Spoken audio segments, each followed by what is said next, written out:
Kadambini.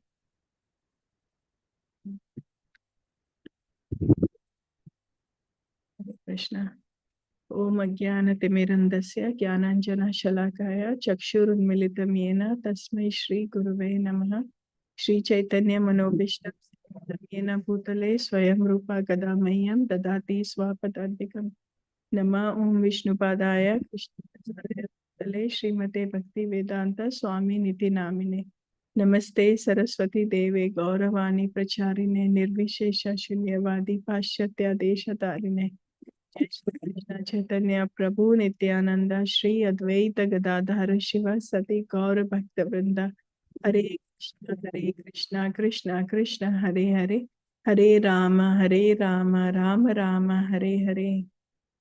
Good morning, dear devotees. So, with all the feedback that we had yesterday, I appreciate it. We will continue to read Madhurya Kadambini, The Sweet Cloud of Mercy by Srila Vishwanath, and translated by His Holiness Bhanu Swami.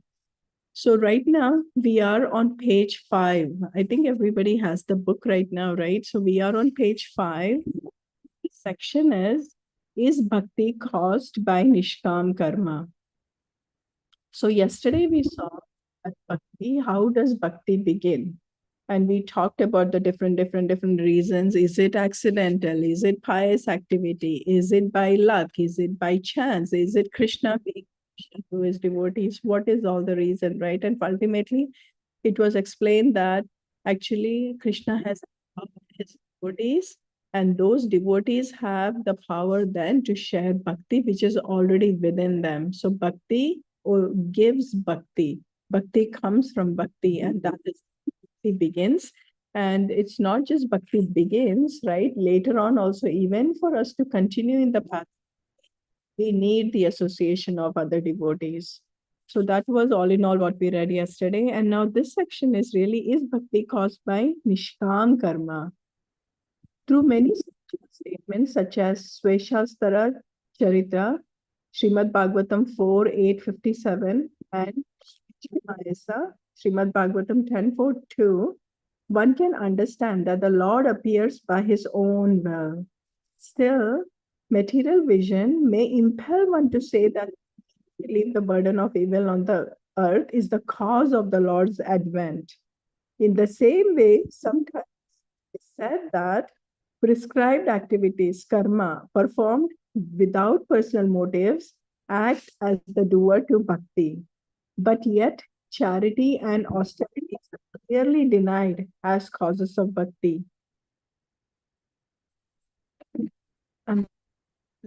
Just try Sanskrit here and just keep continuing to read. The words explains that, but I cannot be attained by intense efforts of yoga, sankhya, charity, vows, austerity, sacrifices, explaining the Vedas, study of the Vedas, or sannyasa. But it is also stated that charity, austerity, etc. are the causes of bhakti. Devotion to Krishna is accomplished by such things as charity, austerity, soma, japa, study, sense control, and other pious activities in Srimad Bhagavatam 10:47-24. And then, however, this statement refers to bhakti in the mode of material goodness. This kind of bhakti is usually part of the system of jnana rather than the bhakti beyond the gunas, which leads to prema. Of course, some people say that charity means giving to Vishnu and the Vaishnavas. That vrata or austerity means such vratas as Ekadashi, that tapas means total renunciation of personal enjoyment for the attainment of the Lord. Thus, they are all the angas of sadhana bhakti. To say that bhakti is attained by these angas is not incorrect, for this simply means that bhakti is caused by bhakti. Thus, the causeless nature of bhakti is again proved. In this way, all points are settled. So I'm just going to share my screen real quick. Let me see. Okay.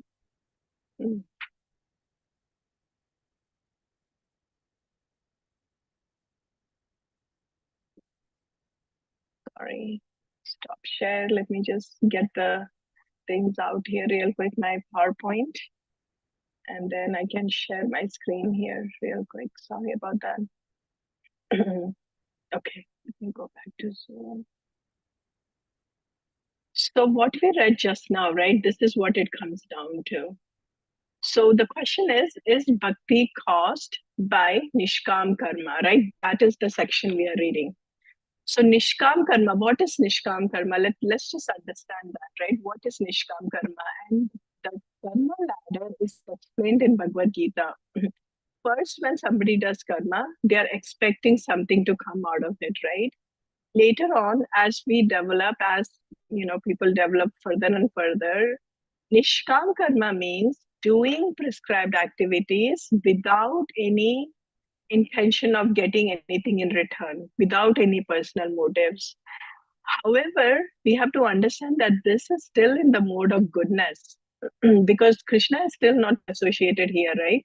Everybody, and we see this a lot, right? Like philanthropy and all the other, everything else in the world, right? Where people are doing so much charity and all of that, So in my personal leadership team, also at Banner, right? I just have to say this, like the VP of my team is just so really like says so much mode of goodness. Every time we have like a leadership gathering, she'll make sure that we have at least one charity event. And the money collected either goes to the homeless or it will go to some children's cause and things like that.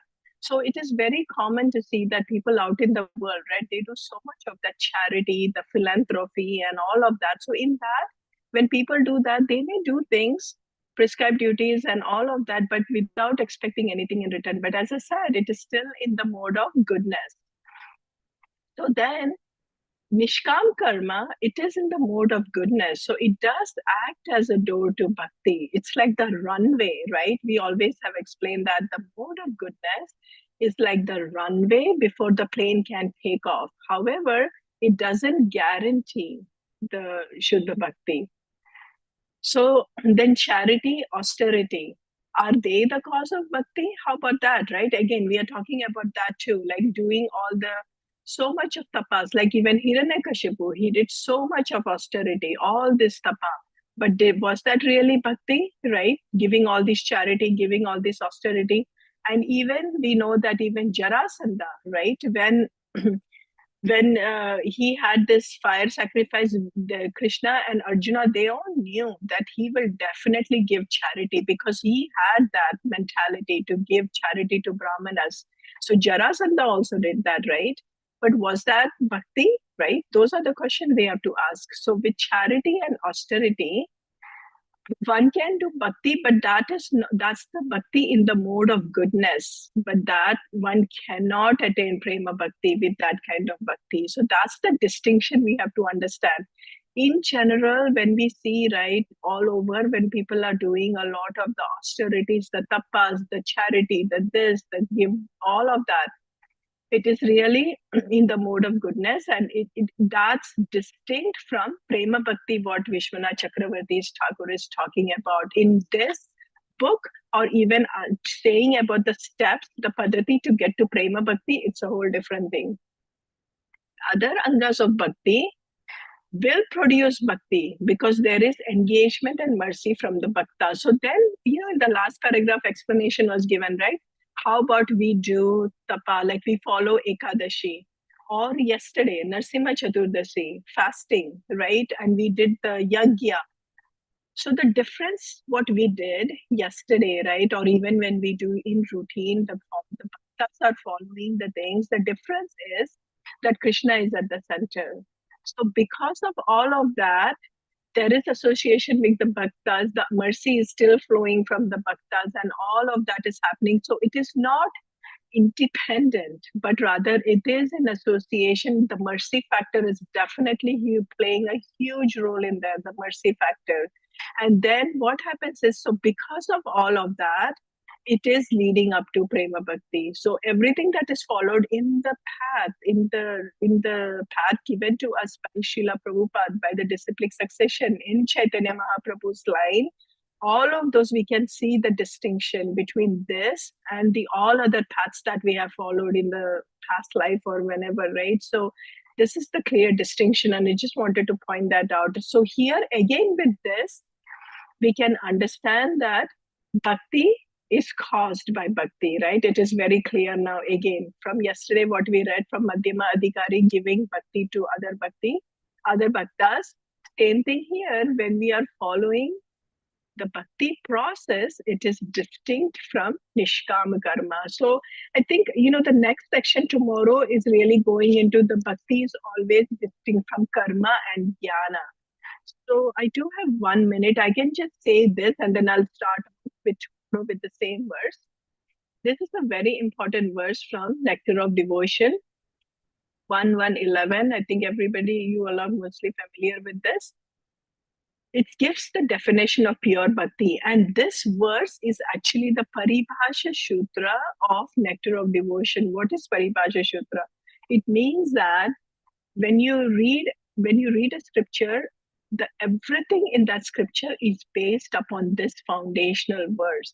Anytime if there are questions that arise or different thought processes that come, you go back and refer to the Paribhasa Sutra, and then you get clarification on the whole scripture. That's what it is. So, like this, Bhagavad Gita has the four seed mantras, the four seed verses. We know the 10.8 through 10.11.